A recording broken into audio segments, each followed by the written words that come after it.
Students, अस्सलाम वालेकुम। आज का हमारा ये लेक्चर है इंट्रोडक्शन टू द पैरास्टोलॉजी, जिसका कोर्स कोड है पैरा 102 और ये life stock assistant diploma LED course के लिए डिज़ाइन किया गया है। और मैं हूँ आपका होस्ट, आपका teacher professor doctor Mazhar Riaz, Cholistan University of Veterinary Animal Sciences Bahawalpur से। अब मैं आपको जो आखिरी किस्म है पैरासाइट्स की, वो एक्टोपैरासाइट्स हैं, उसके बारे में बताता हूँ। जैसे कि आपको मालूम है कि ये जिस्म के बाहर रहते हैं और वहीं से बाहर से रह के हमारी स्किन से या हमारी जल्द से ये खून को चूसते हैं, जिसमें सबसे बड़ी एग्जांपल टिक्स की है या चिचड़ की है। और दूसरे नंबर पर माइट्स हैं। ये छोटी जूं की तरह होती हैं जो कि जल्द के अंदर गार बनाकर रहती हैं। और इसके अलावा मक्खी हैं, फ्लाइज हैं। जैसे कि आपने देखा होगा आजकल जो गर्मियों का मौसम है उसमें ये मक्खियाँ काफ़ी तादाद में जानवरों के ऊपर पाई जाती हैं और उनके ज़ख्मों के ऊपर जो मवाद निकला होता है उसको खा रही होती हैं, बाद दफ़ा उसको चूस भी रही होती हैं। और एक किस्म में मस्कीटोज़ या मच्छर, जैसे आपको पता है कि गर्मियों में ये काफ़ी ज़्यादा मिकदार में पैदा हो जाते हैं और अपने होस्ट को, जिसमें इंसान भी शामिल हैं, उनका खून चूसते हैं। बग्स या खटमल हैं। ये आमतौर पर जो हमारी चारपाइयाँ हैं, हमारे फर्नीचर हैं, या वो जगह जो कि आमतौर पर काफ़ी अर्सा इस्तेमाल ना हुई हो तो वहाँ पे ये पाए जाते हैं। फ्लीज या पिस्सू हैं। ये आमतौर पर भेड़ों बकरियों में भी काफ़ी मिकदार में पाए जाते हैं और काफ़ी ये सख्त जान होते हैं और इनको मारना मुश्किल होता है। और आखिरी नंबर पर लाइस या जुएँ हैं। और तकरीबन ज़िंदगी में हर एक इस मर्ज़ से ज़रूर वाबस्ता हुआ है या इससे उसको कोई ना कोई इस तरह से मालूमात मिलती हैं कि जो छोटे बच्चे होते हैं या स्कूल गोइंग होते हैं उनमें लाइस पैदा हो जाती हैं, जुएँ पैदा हो जाती हैं। इसी तरीके से जो गाय, भैंस, भेड़, बकरी है, कुत्ते हैं, उनमें भी ये लाइस या जुएँ पैदा हो जाती हैं और इनकी पिक्चर्स आप नीचे देख सकते हैं। ये आपके सामने कुछ एग्जांपल्स हैं एक्टोपैरासाइट्स की, जिसमें फेदर लाइस या परु में रहने वाली जुएँ हैं, फ्लीज हैं, ये भेड़ों बकरियों में भी होती हैं और छोटे जो चूजे होते हैं उनको भी होती हैं।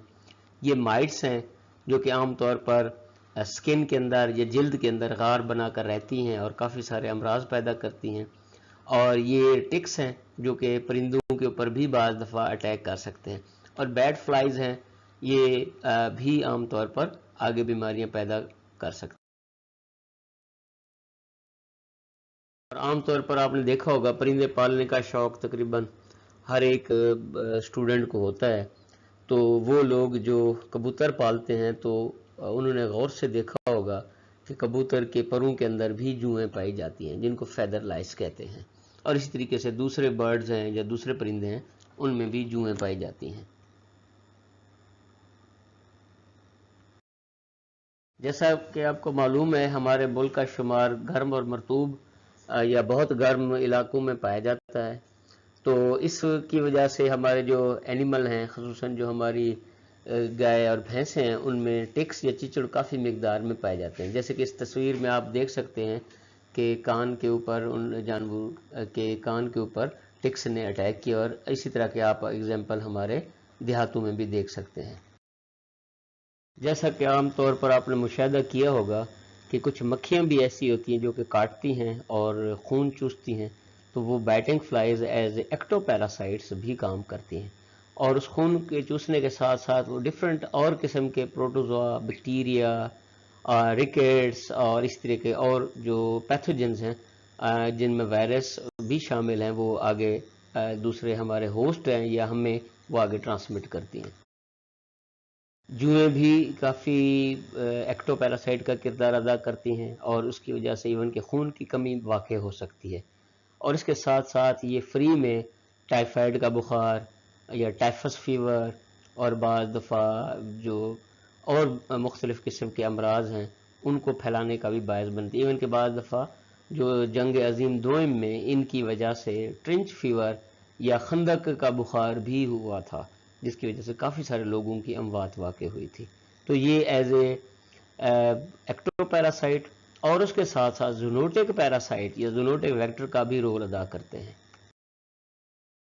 अब जो एक्टोपैरासाइट्स हैं वो एज ए जूनोटिक वेक्टर भी किरदार अदा करते हैं। और जूनोटिक वेक्टर का मतलब ये है कि वो न सिर्फ हमारे जिस्म से खून को चूसते हैं بلکہ فری میں ہمیں اور امراض بھی ایسے گفٹ کر دیتے ہیں جن کی وجہ سے اور کافی ساری بیماریاں پیدا ہو سکتی ہیں، جس میں ماسکیٹو ہے، ماسکیٹو ڈینگی پھیلاتا ہے، ملیریا پھیلاتا ہے، اور اس کے علاوہ یلو فیور ہے، یہ پھیلاتا ہے، جبکہ ٹکس ہیں یہ عام طور پر تھلیریا، ببیزیا، اینا پلازما، اور اس کے علاوہ اور بھی کافی سارے جو کانگو فیور ہے، یہ بھی ان ٹکس کی وجہ سے ہوتا ہے۔ تو یہ ایز اے زونوٹک ویکٹر بھی ایک نیا کردار ادا کرتے ہیں جو کہ بیماریوں کو پھیلانے کا باعث۔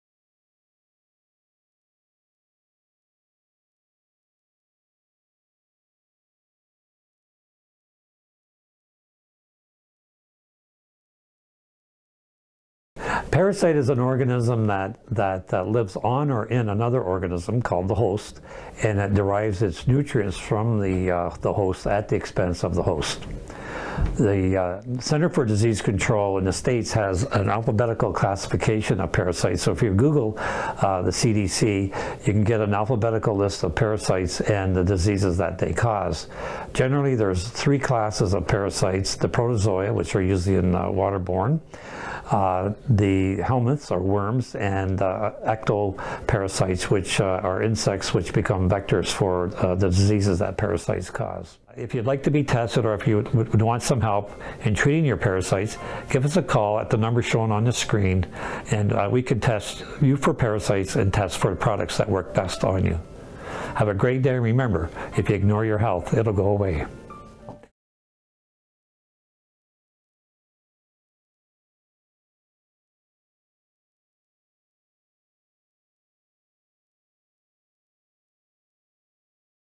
ڈیئر اسٹوڈنٹس، مجھے امید ہے کہ آپ کو یہ باتیں مفید لگی ہوں گی اور آپ کے کافی کام آئیں گے انشاءاللہ تعالی عزیز، اور آپ کا بہت شکریہ کہ آپ نے اپنا ٹائم قیمتی دیا، اور اس میں سے آپ کو جو چیزیں اپنے کام کی بہتر لگے ان کو یاد بھی کر لیں اور نوٹ بھی کر لیں تاکہ آئندہ زندگی میں آپ کے کام آئیں۔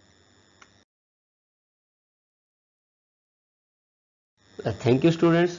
اب ہمارے اس چینل کو آپ لائک بھی کریں اور اس سبسکرائب کے بٹن کو پریس بھی کریں اور بیل آئیکن کو بھی پریس کریں تاکہ جو جو نئی نئی معلوماتی ویڈیوز اپلوڈ ہوں وہ آپ تک سب سے پہلے پہنچیں، اور دوسرے دوستوں کو بھی بتائیں تاکہ وہ ان سے مستفید ہوں۔